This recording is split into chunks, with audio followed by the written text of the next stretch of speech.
आपका कंटेंट के हिसाब से 1 साल में 1 मिलियन तक पहुंच जाओगे अगर आप लगातार लाइव आते हो तो। देखो बिल्कुल बिल्कुल, कोशिश तो यही है कोशिश तो यही है। हम लोगों ने चैनल को स्टार्ट किया था 13 अक्टूबर को। इस 13 नवंबर को हमें 1 महीना हो गया, और अभी कितना आज डेट है 27, यानी कि हमें 1.5 महीना ऑलमोस्ट हो चुका है लाइव आते हुए। बीच बीच में कुछ हम 1 हफ्ते के लिए मैं अवेलेबल भी नहीं था, I was Delhi for some medical emergencies, but अभी रेगुलर हम लोग रहेंगे, ठीक है। और बाकी देखो, आपको पता ही है चैनल नया है हमारा, छोटा ही है, तो यूट्यूब अभी उतना उसको प्रमोट भी नहीं करता है बाकी लोगों को। लेकिन हमारी साइड से ये कोशिश रहती है कि चैनल छोटा हो या बड़ा हो, लेकिन अगर एक सब्सक्राइबर भी है मेरे पास और वो मुझे देख रहा है तो उसका पूरा का पूरा टाइम यूटिलाइज़ होना चाहिए, क्योंकि मैं भी टाइम दे रहा हूँ और वो भी टाइम दे रहा है, तो मेरा भी टाइम यूटिलाइज़ हो और उसका भी टाइम यूटिलाइज़ हो, ठीक है ना। वैल्यू हमेशा वीडियो में मिलना चाहिए या लाइव में मिलना चाहिए, ये मेरा पर्पज़ रहता है हमेशा। और आप देखो, जो मेरा पहला या दूसरा लाइव था उसको आप देखो, तो मैंने उस टाइम बोला था सिर्फ 2 सब्सक्राइबर थे उस टाइम। चैनल पे भी 7 या 8 सब्सक्राइबर थे, वो भी मैंने ही किए थे खुद, है ना। इधर उधर से आप समझते हो, स्टार्टिंग में जब चैनल शुरू करते हैं तो अपने सभी जानने वालों का हम खुद ही करवा देते हैं, है ना। चैनल बड़ा होगा, नो टेंशन ना, बिल्कुल बिल्कुल, आप सब लोगों का साथ रहेगा तो बहुत बड़ा होगा चैनल। और आप सब लोग मेरे स्टार्टिंग के सब्सक्राइबर हो, आप तो पूरी जर्नी देखने वाले हो अभी, आप तो हर चीज़ के विटनेस बनने वाले हो। और आप लोगों का लेवल भी बहुत बड़ा होगा जब इस चैनल पे 1 मिलियन सब्सक्राइबर होंगे, तो एक सक्सेस स्टोरी होगी। आमने सामने बैठ के पॉडकास्ट करेंगे ना सब लोग, आप सब लोगों के साथ में पॉडकास्ट करूँगा मैं चैनल को बड़ा होने दो।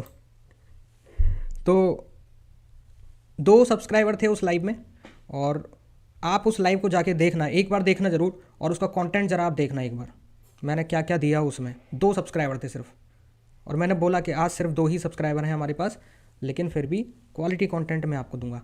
चलो जी, बढ़िया है, सब लोग आगे, बहुत बढ़िया। और चलो चलते हैं एक बार ज़रा मार्केट को देख लेते हैं, क्योंकि बातें भी बीच बीच में हम करते रहेंगे, शेयर कर पाता। देखो पूरा का पूरा मार्केट साइडवेज पड़ा है कि नहीं। देखो यहाँ से लेके, और साइडवेज मार्केट में हमेशा है ना बचना चाहिए। साइडवेज मार्केट में कभी मत जाओ, ये सोच के मत जाना कि यार ये तो रेंज में चल रहा है, एक ये यहाँ से लेके यहाँ तक रेंज है, तो अब की बार इस रेंज पे आएगा तो सेल कर दूंगा, और नीचे वाली रेंज पे आएगा तो बाई कर लूँगा। कभी मत करना, क्योंकि साइडवेज मार्केट में हमेशा आप मरोगे। 12:45 का कितना वेट किया हूँ, अरे भाई सॉरी मोहित भाई, I am extremely sorry. Actually हुआ क्या, सुन लो मेरी बात, मैं सॉरी बोल रहा हूँ पहले से, क्योंकि रात मैंने खुद बोला था। हुआ क्या कि वो ESR, वो SIR फॉर्म भरे जा रहे हैं ना, जो जनगणना वाले फॉर्म भरे जा रहे हैं इलेक्शन कमीशन की तरफ से, जो डेटा को अपडेट कर रहे हैं।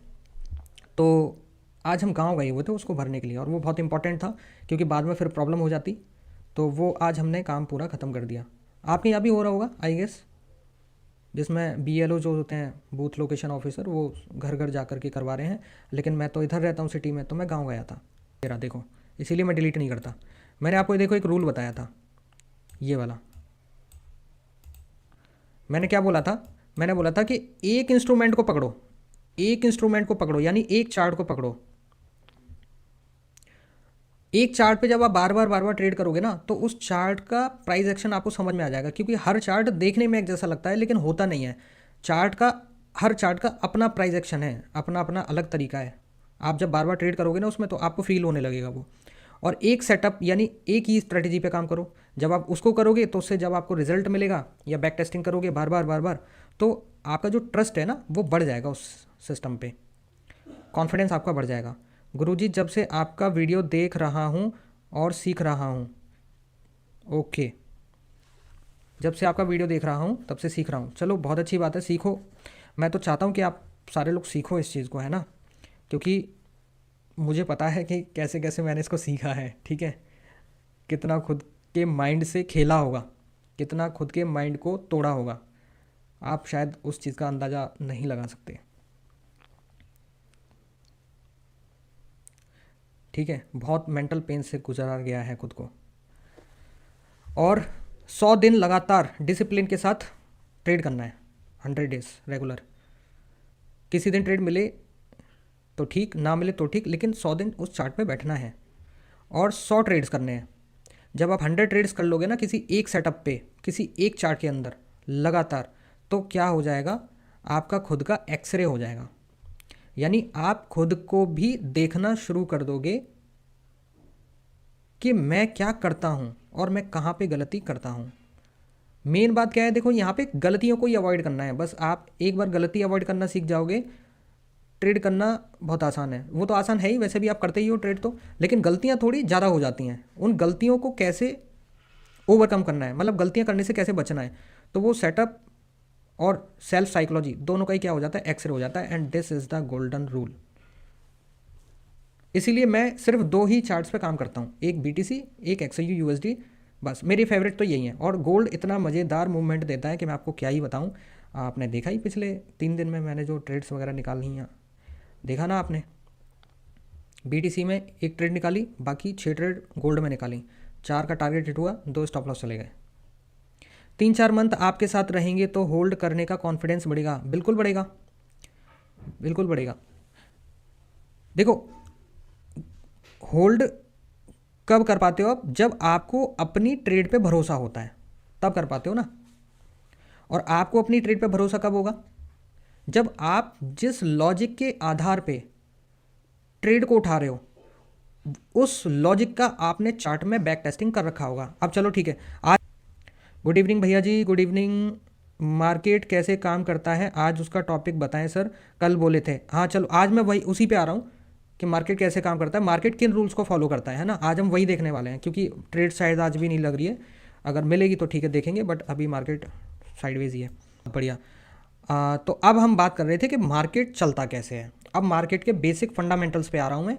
ये समझ लो कि ये जो मैं बेसिक कोर्स आपको देने वाला हूँ ना, सीरीज़ की फॉर्म में, उसका पहला वीडियो मान लो, उसका पहला वीडियो मैं यही बता दे रहा हूँ आपको, ठीक है, कि मार्केट चलता कैसे है, मार्केट का प्रिंसिपल क्या है। यही है ना टॉपिक, यही जानना चाहते हो ना आप। अब जैसे मार्केट को हम हिंदी में क्या बोलते हैं, मंडी बोलते हैं ना, मंडी।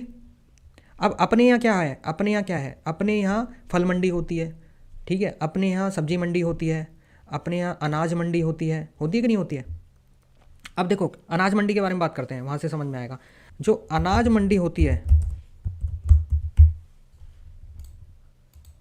उसमें क्या होता है, उसमें अनाज कहाँ से आता है, अनाज उसमें किसान उगा करके अपने खेत से मंडी में लेकर के आता है। कौन लाता है अनाज, अनाज मंडी का स्ट्रक्चर समझ लो तो ये स्ट्रक्चर समझ में आ जाएगा। अनाज मंडी में कौन लाता है, फार्मर। फार्मर क्या है यहाँ पे, फार्मर यहाँ पे सप्लाई दे रहा है, सप्लाई है ना, सप्लायर है ना यहाँ पे। फार्मर कौन है, सप्लायर। फार्मर यहाँ पे सप्लाई दे रहा है, ठीक है जी। खरीद कौन रहा है उसको, खरीद कौन रहा है, मतलब वो फार्मर लेकर के आ रहा है अनाज मंडी में, तो वो अनाज को स्टोर कर दे रहा है कहाँ पे, ला करके मंडी के अंदर। मंडी में खरीद कौन रहा है उससे, जो ब्रोकर होते हैं, जिनको हम अनाज मंडी में आड़तिया बोलते हैं, है ना। आप यहाँ पता नहीं क्या बोलते होंगे, हमारे यहाँ उसको आड़तिया बोलते हैं गाँव में। बेसिकली ब्रोकर समझ लो, हिंदी में उनको दलाल भी बोलते हैं, ऐसे समझ लो, ठीक है। ब्रोकर, ब्रोकर क्या होता है, क्या काम करता है, मिडिल मैन का, जो अपने पास थोड़ी देर के लिए अनाज को क्या करता है, स्टोर कर लेता है। उसकी अपनी शॉप्स होती हैं, दुकानें होती हैं, स्टोरेज होता है। वो कहता है भाई फार्मर से कि ला भाई माल दे जा, डाल जा, और जैसे ही ये बिकेगा मैं तेरे को पेमेंट कर दूंगा, अभी थोड़ा सा एडवांस है, ये लेके चला जा। फार्मर को कभी एट ए टाइम पेमेंट नहीं मिलती, ठीक है। ये थोड़ा सा दुर्भाग्यपूर्ण है हमारे देश में, लेकिन चलो कोई बात नहीं। अब खरीदता कौन है उसको, खरीदता कौन है उसको, या तो शॉपकीपर, मतलब जो या तो जैसे बड़े वेंडर्स होते हैं, या तो वो खरीदते हैं, बड़े वेंडर छोटे वेंडर्स को देते हैं, और छोटे वेंडर्स क्या होते हैं, जो लोकल हमारे स्टोर्स होते हैं वहाँ पे आता है वो सामान, और फिर वो क्या करते हैं, एंड में कौन खरीदता है उसको, एंड में उसको हम ही लोग खरीदते हैं, यानी कि we are the consumers. Consumer कौन है यहाँ पे, डिमांड, जो डिमांड क्रिएट करता है, जो डिमांड क्रिएट करता है, जिसको डिमांड है उस चीज़ की, भाई हमें ज़रूरत है ना, डिमांड का मतलब ज़रूरत, जिसको उसकी ज़रूरत है वो डिमांड क्रिएट करता है, और डिमांड क्रिएट होती है तो मिडिल मैन के पास जाता है। मिडिल मैन बोलता है कि अच्छा ठीक है मैं सप्लाई का इंतजाम करता हूँ, और सप्लायर कौन है, वहाँ पे फार्मर है, और फार्मर से ले लिया जाता है। और उस डिमांड के बदले, जब जब अनाज हम खरीदते हैं, उस डिमांड के बदले हमें पैसा देना पड़ता है, यानी कि उस डिमांड के बदले एक्सचेंज ऑफ वैल्यू होती है ना।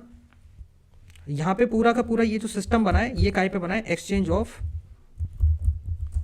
वैल्यू, यानी कि जो हम सामान खरीद रहे हैं उसके बदले हम एक पैसा दे रहे हैं उसको, और वो पैसे की कुछ वैल्यू है, और उतनी ही वैल्यू है जितने का हमने सामान खरीदा है। बात समझ में आ गई?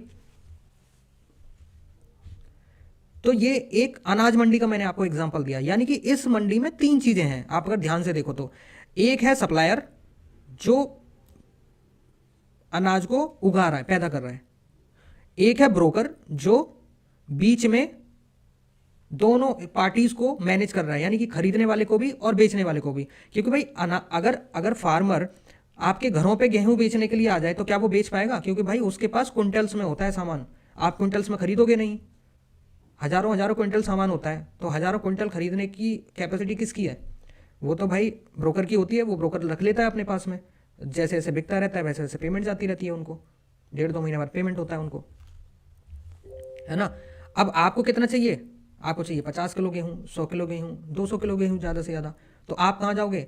आप मंडी जाते हो क्या? आप मंडी नहीं जाते ना लेने के लिए, आप जाते हो लोकल शॉप पे। ये सुनो, आप जाते हो लोकल शॉप पे, कि जितना ये लोकल जो चक्की वाले होते हैं, आप वहाँ जाके जितना आपको नीड है उतना आप लेकर के घर पे आ जाते हो। आप पूरा ट्रैक्टर भरवा के नहीं लेके आते घर पे, है ना। कुछ लोग हैं जो साल में एक बार भर लेते हैं, वो एक बार में ही 12-13 कुंटल गेहूँ साल भर का स्टोर कर लेते हैं, और फिर वो पूरे साल उसको यूज़ करते हैं। चलो, तो ये इतना समझ में आया। ये एक मंडी है जो सालों से सदियों से चलती हुई आ रही है, ये मैंने आपको बता दिया कि इस तरीके से वर्क करती है। ये है अनाज मंडी। अब इसी में आ जाओ फल मंडी, और उसी में आ जाओ फिर धीरे धीरे करके जितनी भी मंडियां हैं। और मंडी को हिंदी में क्या बोलते हैं, इंग्लिश में क्या बोल देते हैं? मार्केट। यही मार्केट होती है, यही तो मार्केट है ना।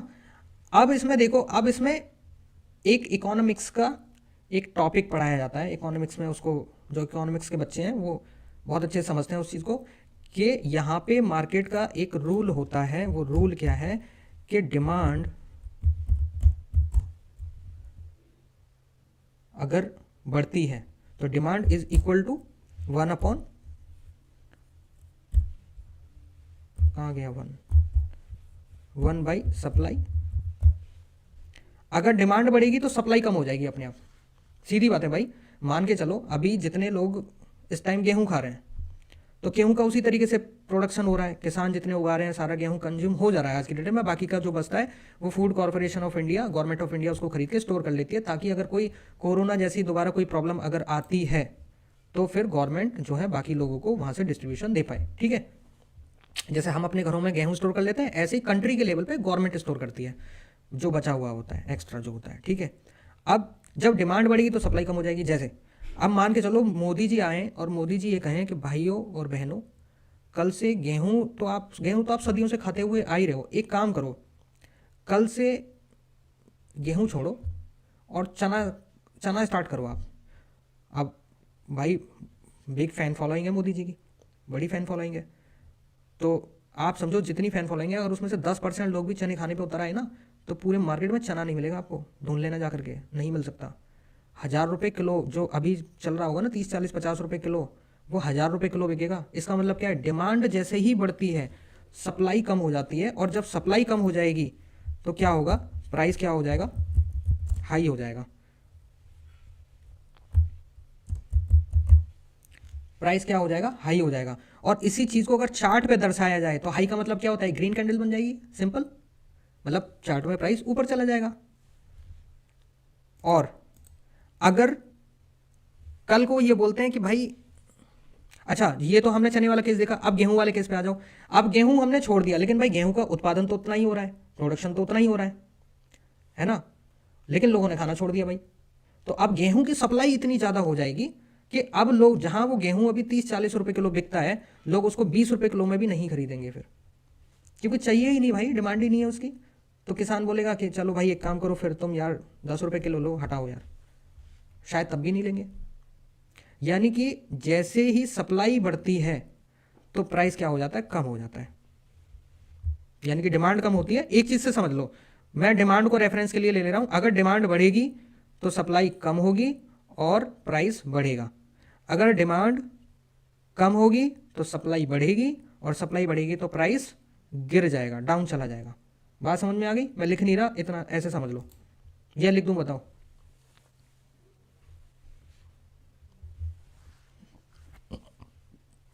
डिमांड को रेफरेंस में ले रहे हैं हम। अगर डिमांड, देखो ऐसे समझ लो, हाई डिमांड, इसको यहां से हटाते हैं और यहां लिखते हैं इसको।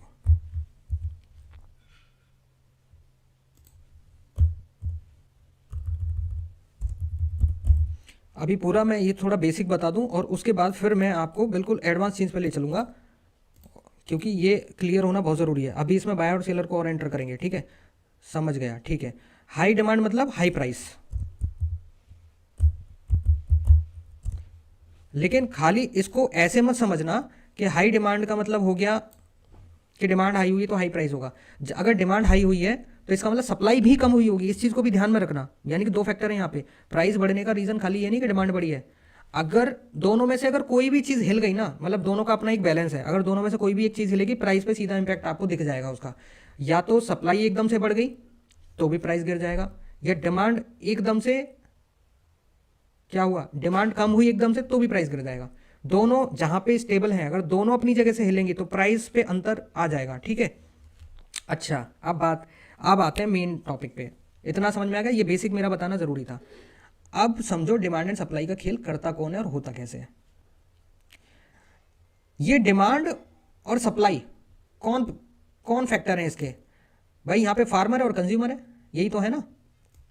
अब बेसिकली अगर हम इसको, क्या हम इसको फार्मर को ये बोल सकते हैं, इसको सेलर बोल सकते हैं, और क्या जो डिमांड क्रिएट कर रहा है मतलब कंज्यूमर जो है, क्या उसको हम बायर बोल सकते हैं?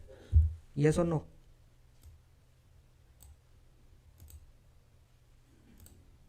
अरे यार पूरा ही चेंज हो गया।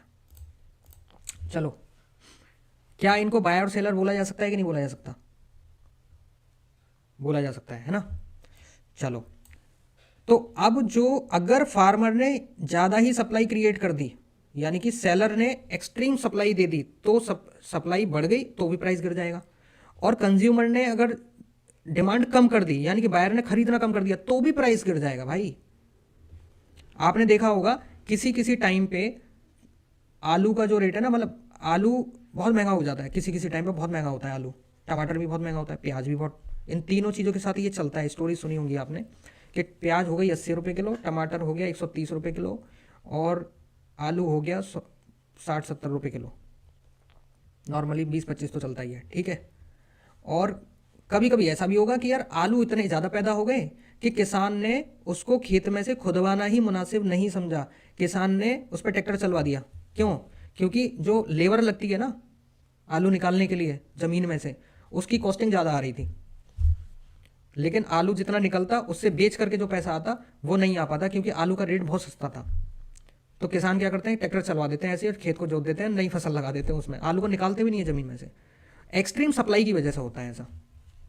अब ये एक डोमिनो इफेक्ट होता है। डोमिनो इफेक्ट क्या कहता है? अब डोमिनो इफेक्ट समझो जरा, देखो बहुत सारी चीज़ें जुड़ी हुई हैं, सब समझना पड़ेगा। डोमिनो इफेक्ट क्या होता है? एक चेन रिएक्शन होती है, एक चेन रिएक्शन होती है। ये क्या कहती है कि अगर एक किसान, अगर जैसे मान के चलो इस बार आलू बहुत महंगा बिक रहा है, ठीक है, आलू की सप्लाई है ही नहीं, आलू बहुत महंगा है, डिमांड ज़्यादा है, तो अब बाकी के किसान क्या सोच रहे होते हैं, यार हम तो बेवकूफ़ बन गए, हमने तो यार ये गेहूँ कर लिया, हमने ये कर लिया, अगर हमने आलू किया होता तो यार मज़ा ही आ जाता। तो फिर एक दूसरे को देख करके लोग क्या करते हैं, आलू करना शुरू कर देते हैं। एक किसान, हर किसान फिर आलू लगाना शुरू करता है। अब फिर इतने ज़्यादा लोग आलू लगा चुके होते हैं कि आलू का जो रेट है वो फिर दोबारा गिरता है, क्योंकि सप्लाई फिर ज़्यादा हो जाती है। फिर जब सप्लाई बहुत ज़्यादा हो जाती है, फिर वही किसान सोचते हैं यार ये तो गलती कर दी हमने यार, अब आलू लगाने का कोई फ़ायदा नहीं है, अब आलू नहीं लगाएंगे, आलू छोड़ के सब कुछ लगाएंगे। तो फिर क्या होता है, फिर सभी लोग धीरे धीरे करके, जिन किसानों ने पहले आलू लगाया था वही किसान फिर आलू लगाना बंद कर देते हैं। तो जब सभी लोग बंद करते हैं धीरे धीरे करके, तो आलू की शॉर्टेज हो जाती है। जब शॉर्टेज हो जाती है तो फिर धीरे धीरे क्या होता है, प्राइस बढ़ जाता है। प्राइस जब बढ़ जाता है तो फिर से किसान वही सोचने लग जाते हैं। तो this is actually human psychology. अब मैं साइकोलॉजी क्यों बार बार बोलता हूं, यहीं से समझो। अब यहीं से चार्ट बनता है, चार्ट यहीं से फॉर्म होता है। कैसे फॉर्म होता है कि यहां पर जो रेट चल रहा था, है ना, रेट था यहां पे क्या, बहुत कम, धीरे धीरे करके रेट बढ़ा। रेट क्यों बढ़ा? क्योंकि उन किसानों ने आलू की खेती करना कम कर दिया।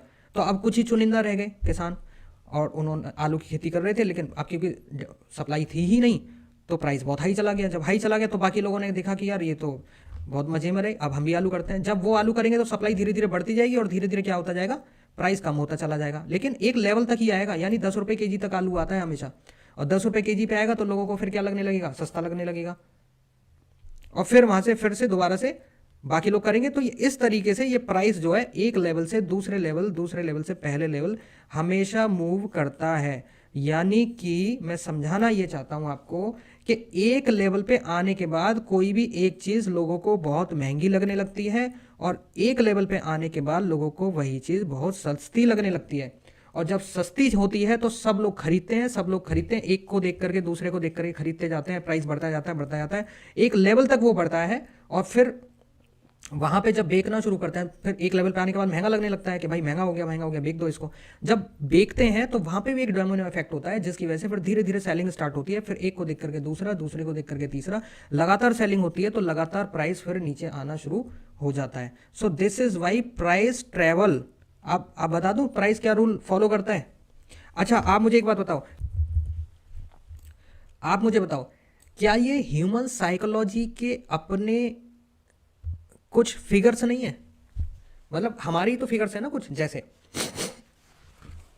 आप शॉपिंग करने जाओ, मॉल में जाओ, कहीं भी जाओ, आप मैक्सिमम चीज़ों का रेट देखोगे 999, 99, 299, 399, 499, 599, 1199, 1499, 1199। ऐसा क्यों होता है बताओ जरा?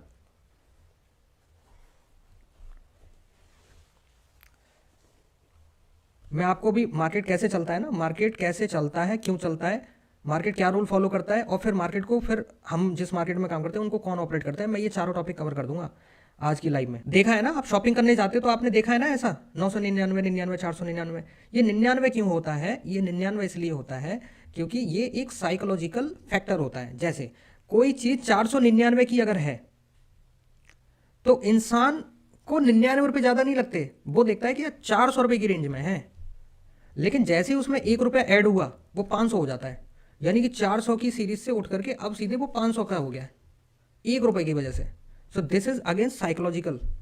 यहाँ पे साइकोलॉजी से थोड़ा खेला जाता है, और इसमें कुछ टैक्सेशन वगैरह की कंपनियों की अपनी कुछ पॉलिसी भी होती है जिसका उनको फायदा मिलता है, बहुत पैसा वो वैसे भी बचा लेते हैं, वो भी एक अलग पार्ट हो सकता है। लेकिन उससे ज़्यादा जो पार्ट है ना इसमें साइकोलॉजिकल है। जैसे आप कभी जो ब्रांड्स वाले जो स्टोर होते हैं उन पे आप जाओगे तो उस पर लिखा होगा 50% प्लस 50% ऑफ, तो आप क्या सोच के चले जाते हो, यार ये तो 100% ऑफ है, भाई फ्री में थोड़ी मिल जाएगा 100% का मतलब, है ना। वो क्या बोलते हैं कि 50%, यानी कि आपको टोटल डिस्काउंट मिलेगा 50%, और जो आपने डिस्काउंट लिया उस पर मिलेगा 50%, और बाकी कुछ उनकी अपनी टर्म्स एंड कंडीशंस भी होती हैं। यानी कि वो साइकोलॉजी, देखो हर जगह साइकोलॉजी का कैसा यूज किया जा रहा है। अब चलो वापस आते हैं यहाँ पे, तो बेसिकली होता क्या है कि प्याज का जो रेट है, मैं प्याज से एग्जांपल ले रहा हूँ, प्याज का जो रेट है वो 80 रुपये केजी पे सबको बहुत महंगा लगने लगता है, तो लोग प्याज खरीदना ही बंद कर देते हैं, लोग प्याज खाना ही बंद कर देते हैं। जो सैलेड में भी प्याज खाते हैं वो सैलेड में नहीं खाते, फिर जो ठेली वाले होते हैं जो गोलगप्पे वगैरह बेचते हैं जो प्याज लगाते हैं वो बंद कर देते हैं, ठीक है। टिक्की विक्की वाले प्याज लगाना बंद कर देते हैं, ठीक है। घर में भी प्याज आना कम हो जाती है, और जब सारे लोग प्याज खाना जब कम कर देते हैं तो होता क्या है, सप्लाई अपने बढ़ जाती है, डिमांड कम हो गई ना, तो रेट फिर गिरने लगता है। और फिर एक रेट एक समय पे आने के बाद, यानी कि 10 रुपये केजी जब हो जाती है तो वही प्याज सस्ती लगने लगती है, फिर तो भाई ले प्याज और ले प्याज, हर जगह फिर प्याज चलेगी, है कि नहीं। तो ये 10 रुपये का जो लेवल है ना प्याज के लिए, ये एक सपोर्ट लेवल है, इसी को हम सपोर्ट बोलते हैं।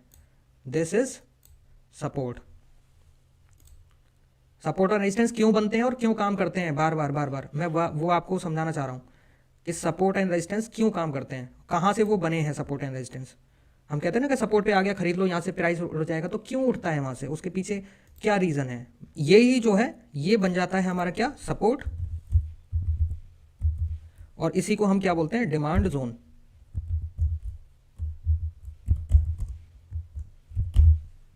और ऊपर वाला जो है वो बन जाता है हमारा क्या, सप्लाई जोन बन जाता है, या फिर हमारा रेजिस्टेंस बन जाता है। क्योंकि 80 रुपये 90 रुपये किलो जाने के बाद फिर प्याज का रेट नहीं बढ़ पाता है। रीज़न क्या है? क्योंकि वहाँ पे लोग फिर खरीदते ही नहीं है, यानी कि जो बायर है वो खरीदना ही नहीं चाह रहा है, बायर आ ही नहीं रहा वहाँ पे। तो जिन लोगों ने पहले से खरीद रखा है वो किसको बेचेंगे? फिर उनको सस्ते में निकालना पड़ता है। जैसे आप सब्जी लेने जाते हो, तो सब्जी लेने आप, जैसे आपके यहाँ जो मंडी लगती होगी, जो सब्जी मंडी लगती है, आप जाते होगे वहाँ पे, तो आप देखते होगे आप 3 से 4 बजे 5 बजे करीब जाना, सब्जी महंगी बिक रही होगी। 6 बजे 7 बजे जाना, रेट थोड़ा नॉर्मल मिलेगा, और फिर आप जाना 8 से 9 बजे या 10 बजे के आसपास। तो फिर जो चीज़ आपको समझ लो कि 100 रुपये kg मिल रही थी ना, वो 20 रुपये kg मिलती है उस टाइम। रीज़न क्या है?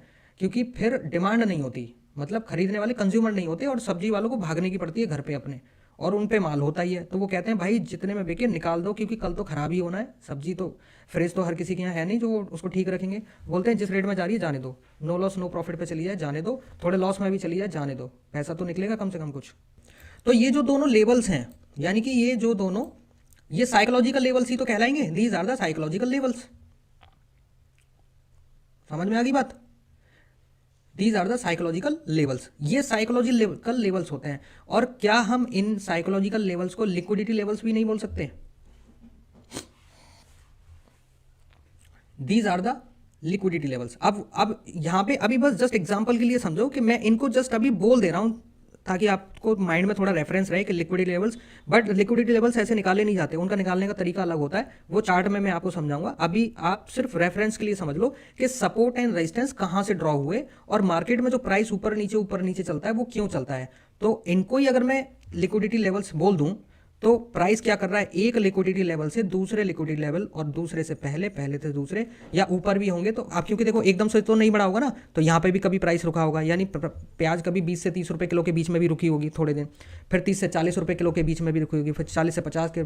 तो ऐसे रुक रुक के चलता है। तो वो छोटा टाइम फ्रेम हो गया, यानी कि छोटा लिक्विडिटी लेवल। और मेजर लिक्विडिटी लेवल ये है, यानी कि ये डे कैंडल्स के हिसाब से या 4 आवर कैंडल्स के हिसाब से इनको मान लो आप। समझ में आ गई बात? मैंने चार्ट से रिलेट करके आपको बता दिया। अच्छा जी, तो these are the liquidity levels. अब मार्केट का एक रूल समझो।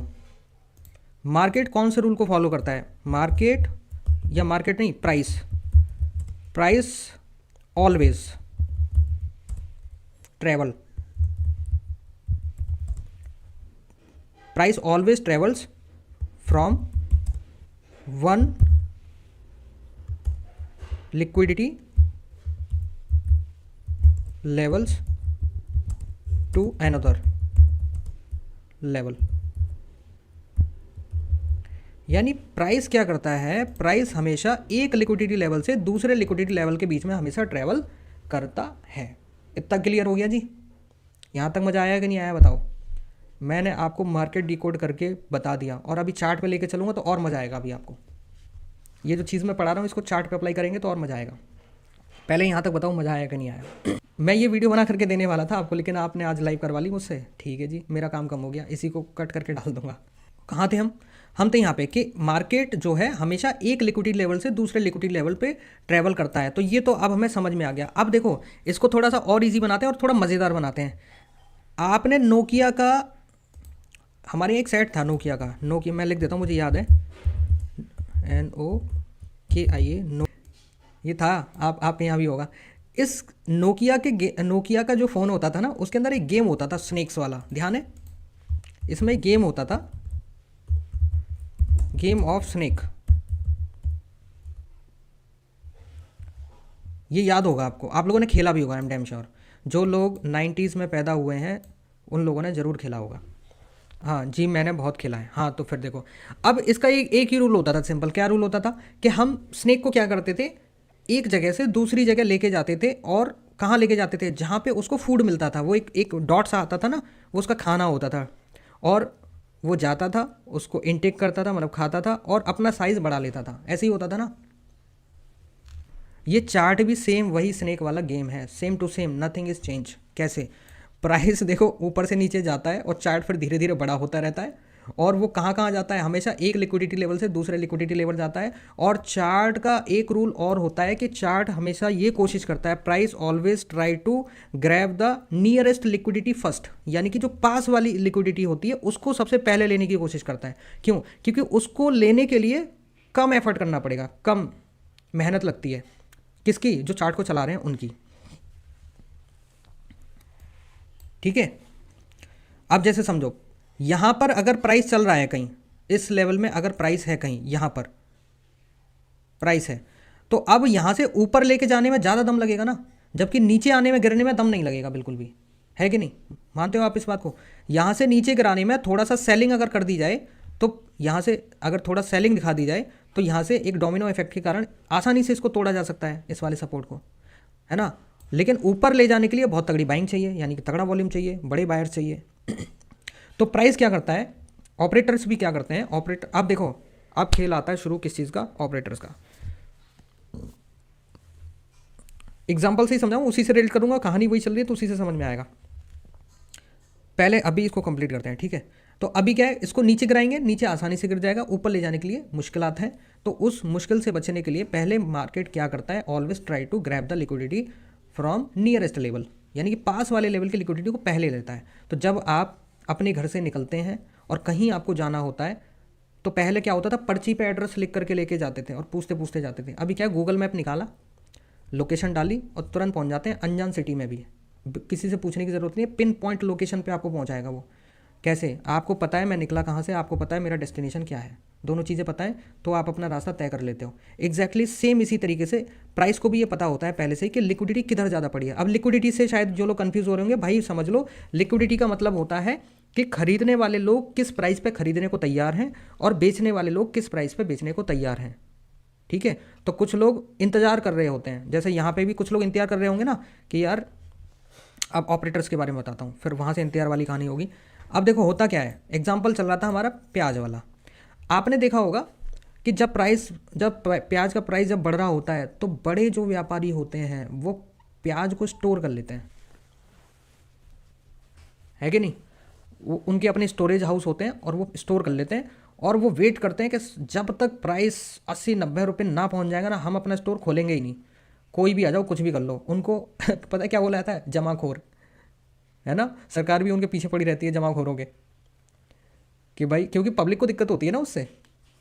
और पब्लिक कौन है, अगर चार्ट की भाषा में बात करोगे तो हम लोग रिटेलर्स, तो यहाँ पे होते हैं बिग प्लेयर्स, वो ही हैं जमाखोर, जिनको हम ऑपरेटर्स बोलते हैं। वो क्या करते हैं, सप्लाई को जमा कर लेते हैं अपने पास, यानी कि बहुत सारी सप्लाई खरीद के अपने पास रख ली उन्होंने। अब मार्केट में सप्लाई बची नहीं तो डिमांड बढ़ेगी, डिमांड बढ़ेगी तो प्राइस भी बढ़ेगा, क्योंकि भाई हम लोगों को तो चाहिए। अब जब प्राइस बढ़ेगा तो एक पर्टिकुलर लेवल पे आने के बाद जैसे ही 80 रुपये किलो प्याज पहुंचा, तुरंत उन्होंने क्या किया, क्योंकि डिमांड बहुत ज़्यादा हाई है उस टाइम, सप्लाई है ही नहीं, तुरंत उन्होंने अपना स्टोरेज खोल दिया, लो भाई मेरे पास है प्याज, ले जाओ जितनी चाहिए तुम्हें। अब वो किसको बेचते हैं प्याज, सारी की सारी हम जैसे कंज्यूमर्स को, सारी प्याज बेच करके और पैसा कमा के मोटा वो निकल जाते हैं। So this is the game of operator in trading. अब इसको कैसे समझते हैं कि वो ऑपरेटर क्या करते हैं, जब प्राइस सपोर्ट लेवल पे पहुंचता है वो वहीं पे बाई करना शुरू कर देते हैं, और वो बड़े पैसे से बाई करते हैं, यानी बहुत बड़ी क्वांटिटी से बाई करते हैं। हम लोग कितना पैसा लाते हैं, 1 लाख, 2 लाख, 3 लाख, 5 लाख, 10 लाख, बड़े हैं तो 1 करोड़, 2 करोड़, 2.5 करोड़, 5 करोड़। ऑपरेटर के पास होते हैं 20-20 हज़ार करोड़, 1-1 लाख करोड़। वो ऑपरेटर होते हैं, वो एक बार में पैसा किसी का खाने का दम रखते हैं, पूरा खाने का, किसी को भी बर्बाद करने का दम रखते हैं, समझ लो। इसीलिए तो आपके 50-60 हज़ार, आपके 1 लाख रुपए की कोई वैल्यू नहीं है मार्केट में, तभी तो पलक झपकते ही उड़ जाते हैं, तभी तो अकाउंट ब्लो हो जाता है। क्यों सुखचंद जी, अकाउंट ब्लो क्यों होता है? अब गेम यहाँ से शुरू होता है जी, हाँ बिल्कुल। तो अब गेम काय का शुरू होता है यहाँ से, अब शुरू होता है मैनिपुलेशन का गेम। आप समझो प्राइस को मैनिपुलेट कैसे किया जाता है, यानी कि एक ट्रेन है, ये एक ट्रेन है और ट्रेन के आगे एक लगा है इंजन। अब देखो हमें अगर पैसे बनाने हैं तो भाई हमारे पास 10,000 करोड़ तो है नहीं, तो हमें क्या करना पड़ेगा, हमें फिर ये देखना पड़ेगा कि भाई अगर मेरे पास 10,000 करोड़ नहीं है तो 10,000 करोड़ वाला बंदा कहाँ पे एंट्री करेगा, कहाँ से मैनिपुलेट करेगा। मतलब मेरे पास है नहीं, लेकिन मैंने अपने मन में सोच लिया कि मेरे पास हैं, और मैं भाई अब ऐसे समझो, देखो जिस चीज़ के का रेट हाई होता है, मतलब जिस चीज़, अब कैसे समझोगे इस चीज़ को, जैसे मान के चलो आपके घर में जैसे एक माउस है, ये माउस दिख रहा है आपको, इस माउस की जो कीमत है 400-500 रुपये है, तो मैं इसको ऐसे ही यूज़ कर लेता हूँ आराम से, कोई दिक्कत नहीं है। लेकिन सर 10-10 हज़ार रुपये के भी माउस आते हैं, काम उनका भी यही है जो मैं कर रहा हूँ अभी इससे। लेकिन वो 10,000 का जो माउस होगा तो क्या ऐसे ही चला लूँगा उसको मैं, या उसके नीचे बढ़िया सा एक माउस पैड लगाऊंगा, उसको प्यार से चलाऊँगा, रात को उसको स्विच ऑफ करके रखूँगा ताकि उसकी बैटरी ड्रेनेज ना हो, ध्यान रखूँगा ना उसका मैं। तो जिस चीज़ की कीमत ज़्यादा होती है उसका इंसान ध्यान भी ज़्यादा रखता है। बात समझ में आई? तो ऑपरेटर जब अपना कैपिटल लेकर के जब आते हैं मार्केट में, तो हमारा पैसा कितना होता है? 20,000, 30,000, 40,000, 50,000, इतना ही तो हम करते हैं ना ट्रेड, 1 लाख। तो वो पैसा पहले से ही कम है, तो हम भी उस पैसे की वैल्यू नहीं करते। हम भी 10-20 हज़ार का जहाँ नुकसान हुआ नहीं कि हम सीधा ठोक देते हैं पूरा कैपिटल एक बार में कि या तो पूरा कैपिटल ले जा और नहीं तो मेरा पूरा दे जा। यही कहते हैं ना मार्केट से। मार्केट क्या करता है? मार्केट लेके ही चला जाता है पूरा कैपिटल। जबकि अगर 10-20-30 हज़ार का नुकसान हो गया तो कैपिटल कभी झोंकना नहीं चाहिए, क्योंकि आप 70,000 से भी 30,000 रुपये कमा सकते हो। 50,000 भी कम हो गए तो बाकी के 50, आधा अगर कैपिटल हो गया तो बाकी के आधे की तो कोई वैल्यू ही नहीं बचती है। फिर तो बोलते हैं पूरा 50,000 लगाओ, सीधा 1 लाख होगा, और नहीं तो ये 50,000 जाएंगे, कोई दिक्कत नहीं। आप समझ रहे हो, शुरुआती 50,000 जब लॉस हो रहा था तो बड़ी फाइट करी मार्केट से हमने, लेकिन जो लास्ट के 50,000 थे वो तो ऐसे ही झोंक दिए, फेंक दिए हमने, क्योंकि उस पैसे की वैल्यू नहीं है सर। लेकिन अब आपको आज से एक चीज़ करनी है, मैं एक्सरसाइज बता रहा हूँ। आज से आपका अकाउंट साइज चाहे जो भी हो, आप ये सोचना भाई मेरे पास है 10,000 करोड़ रुपए। अब बताओ कैसे लगाओगे, कहाँ से ट्रेड लोगे? इतना बड़ा पैसा जब आप लगा रहे हो सर, तो क्या ऐसे ही लगा दोगे? चार्ट देखोगे, एनालिसिस करोगे, घंटे घंटे भर बैठोगे, शायद 10-15 दिन तक वो एनालिसिस चलेगी, और 10-15 दिन के बाद कहीं जा कर के आप डिसीजन लोगे कि मैं कहाँ पे पैसे लगाऊं, येस और नो। यानी कि आपका एनालिसिस जो है वो बढ़ जाएगा। अभी क्या होता है, ट्रेड करने का मन कर रहा है यार, चलो चार्ट खोल लेते हैं, मोबाइल खोला, ट्रेड खोला, थोड़ा सा मोमेंटम देखा, अच्छा प्राइस गिर रहा है यार, लग रहा है गिर जाएगा, चल भाई सेल कर दे। सेलिंग का ऑर्डर लगाया, थोड़ी देर वेट किया और धड़ाम से स्टॉप लॉस आउट। यही होता है कि नहीं होता है? और दूसरी बात, ये सोच के लगाओ कि ये पैसे मेरे नहीं हैं, ये पैसे किसी से मैंने उधार लिए हैं। ये सोच के लगाओ कि अगर गलती से मेरा नुकसान हुआ तो मैं सामने वाले को क्या जवाब दूंगा। Think like this. तो ऑपरेटर क्या करते हैं, अब आप समझो ऑपरेटर का खेल। अब क्योंकि ऑपरेटर के पास है बड़ा पैसा, तो ऑपरेटर करता है एनालिसिस आपसे बहुत ज़्यादा। आपको क्या लगता है, मतलब कोई बंदा, वो प्रोफेशनल्स होते हैं, प्रोफेशनल, उनका धंधा है ये, उनका बिजनेस है, वो सीरियस हैं बहुत ज़्यादा। आपसे ज़्यादा वो रिसर्च करते हैं, आपसे ज़्यादा डेटा निकालते हैं, आपसे ज़्यादा बैक टेस्टिंग करते हैं, आपसे ज़्यादा वो मेहनत करते हैं सर, और आपसे ज़्यादा पैसा भी है उन पे, फिर भी वो इतनी मेहनत करते हैं। हम पे तो पैसा कम है, हमें तो उनसे ज़्यादा करने की ज़रूरत है ना, तभी तो पैसा बना पाएंगे। और ऑपरेटर के साथ अब देखो, अब दो चीज़ें हैं। ये ट्रेन में क्या है, ये ट्रेन में बैठे हो आप और हम, ये जो ट्रेन है, इस ट्रेन में आप और मैं बैठे हुए हैं। ये मैंने बना दी खिड़की, टेढ़ी मेढ़ी हो गई, कोई बात नहीं, हवा आनी चाहिए बस। और ये है इंजन, ये इसका निकल रहा है धुआं, ठीक है, ये है उसके हो गए पहिए।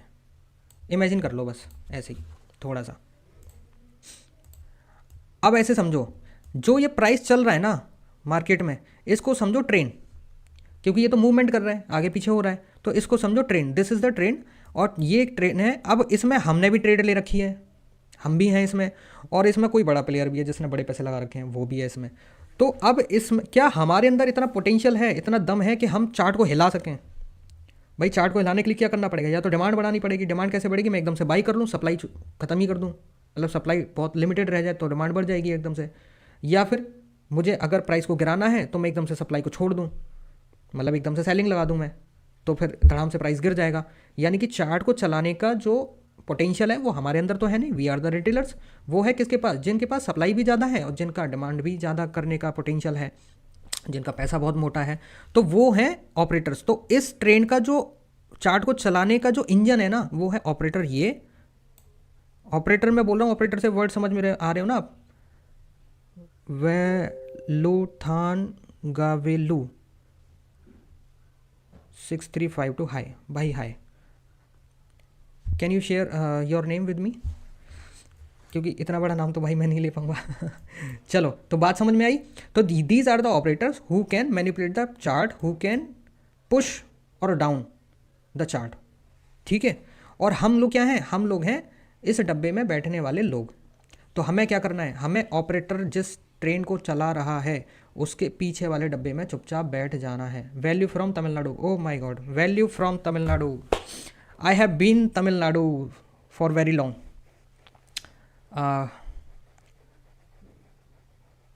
मैं था चेन्नई में, ताम्बरम एक जगह पड़ती है, वहाँ पे रहा मैं। और पोथेरी करके एक जगह है जहाँ पे एसआरएम यूनिवर्सिटी का वो है।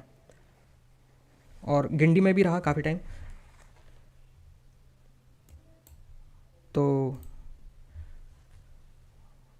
एक वेल्स यूनिवर्सिटी भी पड़ती है ना आपके यहाँ, वेल्स यूनिवर्सिटी, उसमें मेरे काफ़ी फ्रेंड्स थे, मेरा वहाँ पे जाना आना होता था शाम को डेली। तो चलो, तो do you know Hindi? Value, do you know Hindi? Because I know Tamil Kunzum Kunzum.